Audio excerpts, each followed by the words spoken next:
આજે આપણે બનાવીશું વેજીટેબલ્સવાળી વઘારેલી ખીચડી. એક કડાઈમાં આપણે તેલ ગરમ કરવા મૂકશું. તેમાં તેલ ગરમ થઈ જાય પછી રાઈ, જીરું, હિંગ, લીમડો એડ કરશું. પછી તેમાં સમારેલા કાંદા, લસણ અને બટેટા એડ કરશું. તેમને ચલાવી લેશું. એ થઈ જાય પછી તેમાં આપણે ટમેટાં એડ કરશું.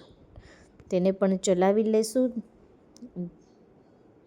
સરખું ચલાવાઈ જાય પછી તેમાં આપણે બધા મસાલા કરશું. હળદર, ધાણા જીરું, મરચું પાવડર, સ્વાદ પ્રમાણે થોડું નમક. તેને પણ આપણે ચલાવી લઈશું. તેલ જ્યાં સુધી ઉપર ના આવે ત્યાં સુધી તેને એમ જ રાખશું.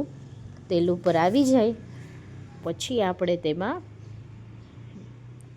2 ગ્લાસ પાણી એડ કરશું. પાણી એક સરખું ગરમ થઈ જાય વ્યવસ્થિત પછી એમાં કોથમરી એડ કરશું. કોથમરી પછી તેમાં ખીચડી એડ કરી અને એને ચલાવી લેશું.